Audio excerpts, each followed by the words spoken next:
जय हिंद दोस्तों, कैसे हैं आप सभी? आशा करता हूँ आप सभी बढ़िया होंगे और रिजल्ट आने के बाद अपने जो मार्क्स वगैरह के लिए तो स्टूडेंट थोड़े परेशान हैं कि मार्क्स में क्यों नहीं आया, परसेंटाइल में आया रिजल्ट। और परसेंटाइल में रिजल्ट आने के भी अपने नुकसान है, मार्क्स में आने के भी अपने नुकसान है। लेकिन इसके थ्रू आपको लेकिन एक जो ईजी वे है वो मैं निकाल के लाया हूँ कि आप अपनी सब्जेक्ट वाइज रैंक निकाल सकते हैं और उस हिसाब से आप देख सकते हैं कि आप किस सब्जेक्ट में कहाँ लाई करते हैं। और ओवरऑल सब्जेक्ट में आप एक एवरेज रैंक भी निकाल सकते हैं वहां से, कि आपके जैसे 7 सब्जेक्ट हैं, उनमें सब्जेक्ट वाइज आपने रैंक निकाली।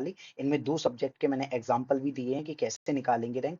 तो आपने मान लो सातों सब्जेक्ट में आपकी रैंक निकाली और फिर उन सातों सब्जेक्ट की जो रैंक है उन्हें प्लस किया और डिवाइड बाई जब आप 7 करेंगे तो आपकी ओवरऑल रैंक निकल के आ जाएगी। एक मतलब ये एग्जैक्ट चीजें नहीं है, मैं जो भी बता रहा हूँ एक मैं आपको तरीका बता रहा हूँ कि आप इससे और ज्यादा कंफर्म कर पाएंगे कि आपके मतलब कहाँ आप लाई कर रहे हैं, यानी कहाँ आप स्टैंड कर रहे हैं।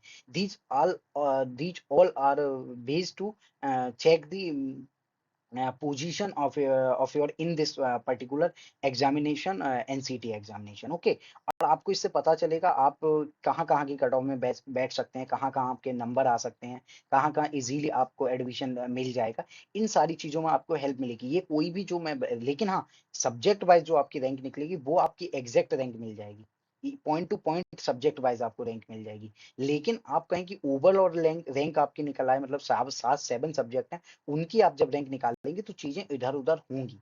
I hope you people understand. Okay, तो आप लोगों की जो सब्जेक्ट वाइज रैंक है वो एकदम एग्जैक्ट निकल के आ जाएगी इस कंडीशन में कि सब्जेक्ट वाइज रैंक का मैंने बता दी कि आप किस सब्जेक्ट में कहाँ मतलब लाई कर रहे हैं। ओके, ये आपको पता चल जाएगा। इसी परसेंटाइल की बेसिस पे आपकी रैंक क्या रहेगी सब्जेक्ट वाइज। मैंने प्रॉपरली एक जो एनटीए की प्रेस रिलीज है उसका भी मैंने एक वीकेंड से एक स्क्रीनशॉट लेके यहाँ पर लगाया हुआ, और दूसरा एक स्टूडेंट का जो ये कुछ मार्क्स हैं एक स्टूडेंट के, वो भी मैंने लिए हैं। ओके, तो ये चीज है। सबसे पहले बात करेंगे formula for the subject wise rank. तो ये फॉर्मूला दरअसल है क्या और ये कैसे वर्क करेगा। तो 100, सबसे पहले हम थोड़ा कलर चेंज कर लें, कलर हम ले ले रहे हैं येलो, ये कॉमन रहेगा। ओके ना। तो इसमें बात कर लें 100 माइनस, तो formula for subject wise rank, subject wise rank निकालने के लिए आपको क्या करना पड़ेगा, 100 माइनस इस 100 को मान लेते हैं हम 100 परसेंटाइल। ओके, ये 100 परसेंटाइल है commonly, this is the 100 percentile. 100 percentile minus individual subject percentile. तो आपके उस इंडिविजुअल सब्जेक्ट में कितनी परसेंटाइल है उसे माइनस जब आप करेंगे 100 से या 100 परसेंटाइल से, तो और उसमें जो आपका रिजल्ट आए, मतलब 100 माइनस इंडिविजुअल सब्जेक्ट्स परसेंटाइल। तो 100 में से जो 100 परसेंटाइल है उसमें से आपकी किसी इंडिविजुअल सब्जेक्ट में जो परसेंटाइल है उसे माइनस करने पर जो रिजल्ट आएगा, उसके बाद उसमें आपको इनटू करना पड़ेगा जो स्टूडेंट उस पर्टिकुलर एग्जाम या उस पर्टिकुलर सब्जेक्ट्स में अपीयर हुए। अब आपको ये कैसे पता चलेगा उस पर्टिकुलर सब्जेक्ट में स्टूडेंट कितने कितने अपीयर हुए। तो इसके लिए आप हमारा जो एनटीए की तरफ से प्रेस रिलीज पे जो डिटेल्ड एनालिसिस हमने दिया है कि कैसे कैसे कितने कितने बच्चे कहाँ कहाँ अपीयर्ड हुए, उस वीडियो से आप ये देख सकते हैं। ये मैंने कुछ रैंकें लगा भी रखी हैं यहाँ पर, सॉरी, कितने बच्चों ने और उनमें से कितने की 100 परसेंटाइल है। तो ये चीजें आपको वहां से रैंक पता चलेगी। I hope you people understand. Okay, तो ये चीज है 100 percentile minus individual subject percentile students appeared in that subject. Okay, तो अब बात करें 100 माइनस इंडिविजुअल सब्जेक्ट परसेंटाइल, तो 100 परसेंटाइल में से आपको अपने जिस सब्जेक्ट की निकाल रहे हैं उस सब्जेक्ट की आपकी जो परसेंटाइल है वो माइनस कर देनी, फिर जो आंसर आता है, मतलब जो भी उसका मतलब वीकेंड से बाकी रह जाता है या जो माइनस करने पर जो रिजल्ट आता है उसमें आपको इनटू कर देना उस सब्जेक्ट में जितने भी कैंडिडेट अपीयर्ड हुए।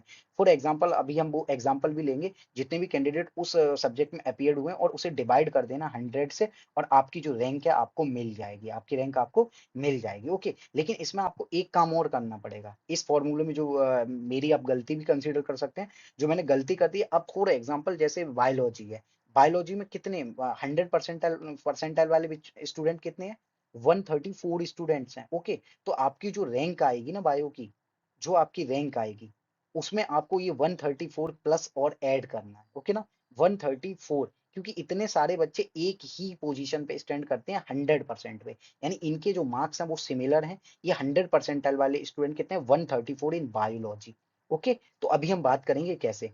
अब फॉर एग्जाम्पल जब हम बढ़ेंगे आगे, तो I student have 98.80 percentile in biology, then the rank of that student will be calculated है। यहाँ आप देख सकते हैं इस स्टूडेंट की जो परसेंटाइल है वो ये 98 पॉइंट, सॉरी, हाँ 90, हाँ 98.073 ऐसे उन्होंने पूरा लिख रखा है, लेकिन हमें 98.80 से मतलब है। तो हम इसे ऐसे ऐसे कैलकुलेट करेंगे कि जस्ट अ सेकंड गाइस, हम इसे जो कैलकुलेट करेंगे वो ऐसे करेंगे कि 100 माइनस इस स्टूडेंट की जो परसेंटाइल है, ये 100 भी परसेंटाइल है, ये मतलब टॉपर्स की परसेंटाइल है, तो 100 परसेंटाइल माइनस 98.80, ओके, इनटू जो अपीयर्ड स्टूडेंट, अपीयर्ड कितने हैं बायोलॉजी में, ये देखिए, these are the appeared student in biology. Appeared student आप देख सकते हैं, these are the appeared student 16,304 student. तो इसमें हम इंटू करेंगे 16,304 स्टूडेंट्स का, और इसे डिवाइड करेंगे करेंगे 100 से, तो हमें रैंक कितनी मिलेगी, 195 रैंक। अब ये 195 रैंक तब है जब सिर्फ एक स्टूडेंट के 100 परसेंटाइल हो। यहाँ कितने के हैं, यह कितने के 134 स्टूडेंट के 100 परसेंटाइल है, तो हमें इसमें 134 प्लस करना पड़ेगा, या हम कह सकते हैं कि 130, मतलब वीकेंड से 133 जब हम इसमें ऐड करेंगे तो हमारी रैंक निकल के आ जाएगी। ओके, लेकिन एज इट इज देखा जाए, क्योंकि वो सारे स्टूडेंट एक ही रैंक में हैं, अगर उन्हें कहीं एडमिशन मिलेगा तो उनके जो मार्क्स होंगे वो सेम कंसीडर होंगे, उनका कंपटीशन सेम रहेगा, तो आपकी जो ओवरऑल रैंक निकल के आए वो यही रहेगी। वो मैं एक फॉर्मेलिटी के लिए बता रहा हूँ, दे रहा हूँ कि उनके मार्क्स ज्यादा है तो आप उसे भी ऐड करके एक अपनी और ज्यादा प्योर अपनी मतलब रैंक निकाल सकते हैं, ओके ना। अब same student rank for chemistry bill भी, अब केमिस्ट्री में उसके मार्क्स कितने हैं 67.85, ओके ना, और केमिस्ट्री में अपीयर्ड स्टूडेंट कितने हैं 26,988। तो हम क्या करेंगे 100 माइनस 67.85 इंटू 26,988 डिवाइडेड बाई 100, तो हमें जो रैंक मिलेगी वो 8,676 मिलेगी, जो इतनी रैंक 0.64, इसमें भी देखिए पॉइंट है, तो इस पॉइंट को हम मान लेंगे, इस ये जो दोनों पॉइंट है इन्हें हम कंसीडर कर लेते हैं, ये 196 रैंक हो गई इस स्टूडेंट की, यहाँ स्टूडेंट की हो गई ये 77 हो जाएगा, 8,677 रैंक हो गई फॉर केमिस्ट्री।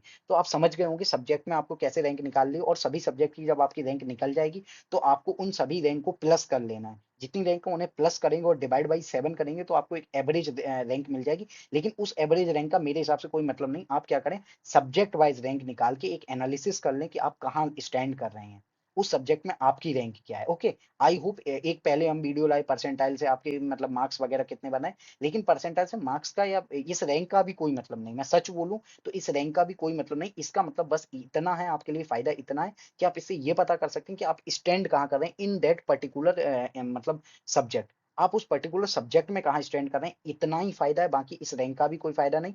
हाँ, अगर आप लोग इससे आपको एक ये चीज क्लैरिटी आ जाएगी कि आप कहीं ना कहीं स्टैंड इस जगह कर रहे हैं, इस पोजीशन पे स्टैंड कर रहे हैं, आप इतनी स्ट्रॉन्ग पोजीशन पे, इतनी लूज पोजीशन पे, वो सब आपको पता चल जाएगा। तो आई होप इस वीडियो से भी आपको थोड़ी बहुत तो हेल्प मिलेगी। तो अगर ये वीडियो आपके लिए हेल्पफुल रहा हो और हेल्पफुल साबित हो तो ज्यादा से ज्यादा वीडियो को लाइक करें, शेयर करें, चैनल को सब्सक्राइब करें, बेल आइकन को दबा लें, और ताकि सभी अपडेटेड वीडियो के लिंक्स सॉरी नोटिफिकेशन सबसे पहले आपको मिलते रहें। और अगर आपके कोई भी डाउट बाकी रह जाते हैं तो ज्यादा से ज्यादा कमेंट करके हमें बताएं। और जितने भी आप आने वाले समय में एनसीईटी सीयूटी की और 10th बोर्ड के लिए और के लिए अपने मतलब बैच लॉन्च करेंगे, और साथ ही साथ बैच लॉन्च कर रहे हैं, और वो ज्यादातर मतलब बहुत नॉमिनल 100 200 इस प्राइस पे रहेगा। और हमारी जो टीम रहेगी उसमें ज्यादातर जो टीम मेट हमारे रहेंगे वो आरआईएस से रहेंगे, आईआईटी से रहेंगे, एनआईटी से रहेंगे, उसी के साथ सेंट्रल यूनिवर्सिटीज और स्टेट यूनिवर्सिटी जो आईटेप कोर्स के अंडर उनसे रहेंगे, कुछ सीयूटी के अंडर जो स्टूडेंट है उनसे रहेंगे, सीयूटी का जो सीयूटी के अंडर जो नेप के अंडर जो कोर्स कर रहे हैं स्टूडेंट वो रहेंगे। साथ ही साथ हम BA BEd, BSc BEd, BCom BEd और कॉमन बीए और इन सब सब्जेक्ट से रिलेटेड भी जल्दी अपने कोर्स लॉन्च करेंगे। वो सारे कोर्स ऐसे ही रहेंगे, फ्री ऑफ कॉस्ट रहेंगे, और इसी यूट्यूब चैनल पे आपको अपडेट मिलेंगे। स्कॉलरशिप एडमिशन के बाद, एडमिशन के समय काउंसलिंग, और सीयूटी की काउंसलिंग, सीयूटी की स्कॉलरशिप, मतलब एडमिशन के बाद कैसे एडमिशन लें और स्कॉलरशिप वगैरह, और कैसे कैसे हॉस्टल, मतलब जितने भी ए टू जेड अपडेट है सभी आपको इसी चैनल पे टाइम टू टाइम मिलेंगे। आने वाली पीरियड में थ्रू आउट द टाइम हम आपके साथ बने रहेंगे। अगर वीडियो हेल्पफुल लगे तो ज्यादा से ज्यादा लाइक करें, सब्सक्राइब करें, और बेल आइकन को दबाना ना भूलें। और थैंक यू, धन्यवाद, थैंक्स फॉर वॉचिंग। ओके।